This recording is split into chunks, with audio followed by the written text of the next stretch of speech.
ప్రియమైన వాళ్ళారా, యేసుక్రీస్తునందు అందరికి వందనాలు. మరి ఇతను కూడా మన యొక్క ఆ, దైవ వాక్య ధ్యానం కొరకై మిమ్మల్ని అందరినీ ఆహ్వానిస్తుంటున్నాను.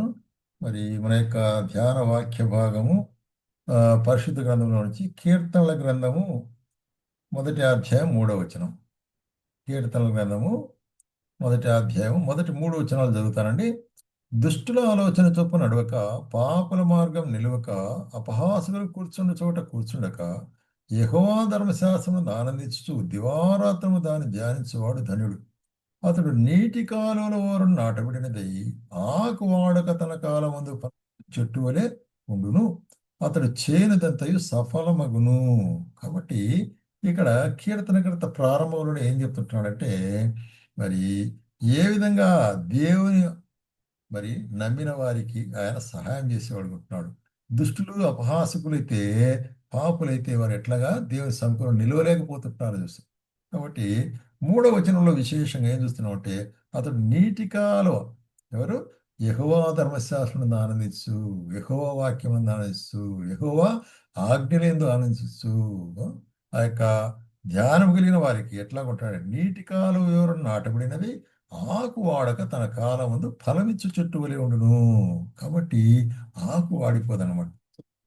చూసినట్లయితే అన్ఫేడింగ్ లైఫ్, ఎటువంటి జీవితం అది? ఆకు వాడని ఒక జీవితం అంటే, అంటే తన యొక్క జీవితంలో అటువంటి ధర్మశాస్త్రం ధ్యానించు అనేది మరి ధ్యానం కలిగిన వారుగా ఉన్నట్లయితే దివారాత్రములు మరి అటువంటి దేవుని మీద మనసు కలిగిన వారైతే పచ్చగా ఉంటారంట. అంటే దే విల్ బి ఫ్లరిషింగ్.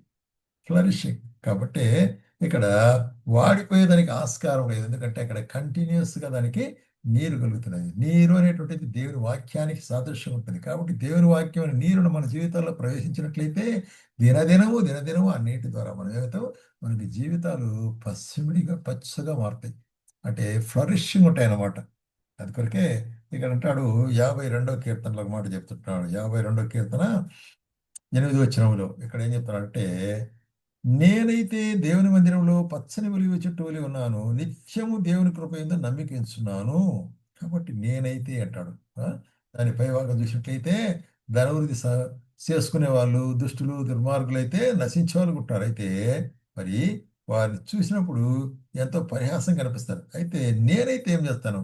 ఎవరన్నా ఎట్లయినా పోని, నేను ఏం చేస్తాను అంటే, ఇక్కడ చెప్పబడే కార్యం ఏంటంటే ఏం చేస్తాడంటే, ఇక్కడ చూస్తున్నాము మరి పచ్చని మరి ఒలీవ చెట్టు వలె ఉంటాను అంటాడు. ఆ? నిత్యం ఆయన కృపయందు నమ్మిక ఉంచిన వారిగా ఉంటాను అనేటువంటి కార్యాన్ని ఇక్కడ మరి దేవుడు బయలుపరుస్తున్నాడు అన్నమాట. ఈ కార్యం చూసినట్లయితే కాబట్టి మనము ఆయన సన్నిధానములో, ఆయన మందిరాలలో నిలిచి ఉండేటట్లు. కాబట్టి మందిరంలో నిలిచి ఉండుట అంటే ఆయన సన్నిధానాన్ని, సముఖాన్ని వెదకుట అనేటువంటి కార్యాన్ని మనము జ్ఞాపకం చేసుకోవాల్సి. ఆ విధంగా మనం జ్ఞాపకం చేసుకున్నప్పుడు మరి 92వ కీర్తనలో కూడా ఒక మాట చెప్తాడు. 92వ కీర్తనలో చూసినట్లయితే 12వ వచనంలో, నీతిమంతులు ఖర్జూర వృక్షములే మూవు వేయుదురు, లెబనోను దేవదారు వృక్షములే వారు ఎదుగుదురు. వారు యెహోవా మందిరములో నాటబడిన వారై, వారు మన దేవుని ఆలయంలో వర్ధిల్లుదురు. కాబట్టి దేవుని మందిరంలో నాటబడిన వారై, స్థిరపరచబడిన వారై అక్కడ ఉండేవారుగా ఏం చేస్తారంట? మరి చూసినట్లయితే ఏం గమనిస్తున్నా అక్కడ చూసినట్లయితే మరి వారు మరి ఫలించేవారుగా ఉంటున్నారు అంటారు. ఫలభరితమైన జీవితాన్ని గురించి చెప్తున్నాడు. ఎందుకంటే వారు ముసలితనం ముందు ఇంకనూ చిగురు పెట్టి పచ్చగా అందరు. కాబట్టి శరీరము ముసలిది అయిపోయినప్పటికి కూడాను మరి అంతరంగం ముందు బలపరచబడి మరి చిగుర్చిన వారిగా ఉంటారంటారు. ఎవరు? అటువంటి ఫ్లరిషింగ్ జీవితం ఎవరు? దివారాత్రం ఆయన ధర్మశాస్త్రం ధ్యానిస్తూ ఆయన మీద ఆధారపడి ఆయనకు లోబడి ఆయనకు వాక్యాన్ని మనము నెరవేర్చేవారు. అటువంటి వారికి ఇవ్వబడేటువంటి కార్యం ఉంటుంది. అందుకొరకే యెషయా గ్రంథం 41వ అధ్యాయంలో కూడా చూసినట్లయితే ఏమంటాడు ఇక్కడ? యెషయా గ్రంథము 41వ అధ్యాయము మరి 19, 20 వచనాలు గమనిస్తుంటున్నాం ఇక్కడ.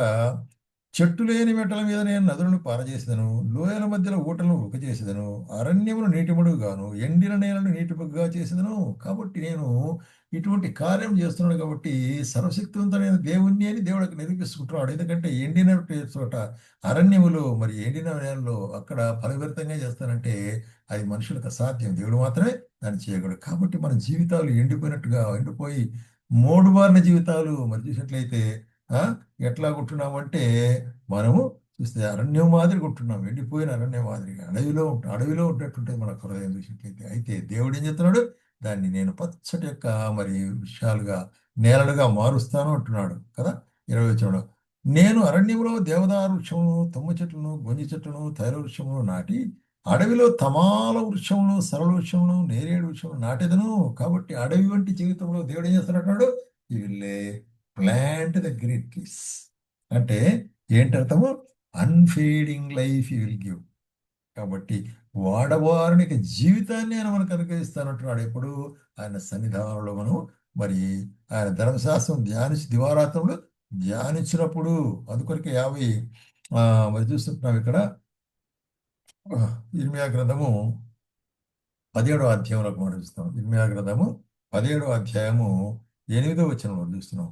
వాడు జలముల యొద్ద నాటబడినది చెట్టువలే ఉండును, అది కాలువరను దాని వేళ్ళు తనుటను వెట్టగలిగిన భయపడదు. కాబట్టి వెట్టగలిగిన భయపడదంటే మరి ఆయనకు నమ్ముకున్న వాడు ధన్యుడు అంటున్నాడు. ఆయన ఆశ్రమ కలిగిన వారు ధన్యులు. వారు వెట్టగలిగిన అంటే మరి చేంజ్ ఆఫ్ సీజన్స్, వేడి అధికంగా కలిగినప్పటికీ కూడా, అంటే పైనుంచి బయట నుంచి శ్రమలో మరి తన కష్టాలు ఏర్పడినప్పటికీ కూడా ఎట్లాగుంటాడంట మరి యెహోవా ఆశ్రయం ఉంటున్నటువంటి వాడు ధన్యుడు అనేట్టు కార్యం.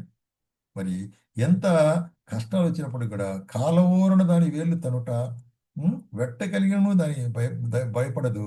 దాని ఆకు పచ్చగా ఉండును, వర్షము లేని సంవత్సరం చింతనందదు, కాపమానదు. కాబట్టి వర్షం లేకపోయింది, కష్టాలు ఉంటున్నాయి, శ్రమలు ఉంటున్నాయి, ఇబ్బందులు ఉంటున్నాయి, లేమి ఉంటున్నది, అయినా కూడా దేవుని కార్యంలో చిగుర్చిన వారుగా ఉంటాము అనేటువంటి. కాబట్టి ఎంత గొప్ప ఆశీర్వాదాన్ని ఆ ధర్మశాస్త్రంకు మరి చదివి లోబొట్టు ద్వారా మనకు దేవుడు అనుగ్రహిస్తున్నాడనే కార్యాన్ని గమనించవలసి అనుకుంటున్నాం. అదే యెషయా గ్రంథం 55వ అధ్యాయంలో కూడా ఈ మాట చెప్తానండి. 55వ అధ్యాయము మరి 13వ వచనంలో ఏమంటున్నాడంటే, 55వ అధ్యాయం 13వ వచనములో ఆ ముండ్ల చెట్టుకు బదులుగా దేవదారు వృక్షములు మలుచును, దురదగొండి చెట్లకు బదులుగా గొంజి వృక్షములు ఎదుగునను. అది యెహోవాకు ఖ్యాతిగాను, ఆయన కొట్టివేయబడిన నిత్య జ్ఞాపక సూచనగాను ఉండును. కాబట్టి మరి తన ప్రజలైన వారిని మరి తిరిగి సమకూర్చినప్పుడు ఎట్లాగుంటుందట? ఫలభరితమైన జీవితం వరకు ఉంటుంది. కాబట్టి పొలంలోని చెట్లన్నీ చప్పట్లు కొట్టునంట. చెట్లు తప్పట్లు కొట్టడం అంటే సంతోషించును అనేటువంటి కార్యం. ఆయన సన్నిధికి తిరిగి వచ్చిన వారి విషయమై సంతోషించు. కాబట్టి సన్నిధిని మరి తిరిగి వచ్చి నిలిచి ఉన్నప్పుడు ఆయన వారిని ఆశీర్వదించేవాడు ఉంటున్నాడు. అందుకొరకే వాటిని కొట్టివేయక నిత్యము జ్ఞాపక సూచనగా ఆయన పెట్టుకుంటాడు. కాబట్టి మన జీవితాల్లో మరి ఆయనకు మనం జ్ఞాపక సూచకంగా మనం ఉండేవారు ఉంటున్నాం. కాబట్టి ప్రియమైన సోదర సోదరి, దివారాత్రులైన తత్వశాస్త్రం ధ్యానిస్తూ దాంట్లో నిలిచినప్పుడు మనకు కలిగేటువంటి గొప్ప ఆశీర్వాదం ఏంటంటే మరి మన జీవితము పచ్చగా పూతల కాయలు, పిందెలు, కాయలు పూసేటువంటిగా ఉండే ఫలభరితమైన జీవితంగా దేవుడు అనుగ్రహిస్తాడు. కాబట్టి ఇటువంటి ఫలభరితమైన జీవితము మనం కలిగి ఉండాలి ఈ లోకంలో. అట్లా లేనట్లయితే ఆ, ఫలభరితమైన మరి జీవితము లేనట్లయితే ఏమవుతుంది? మన యొక్క జీవితంలో చూసినట్లయితే అది మనకు మరి సహాయకరంగా ఉండదు.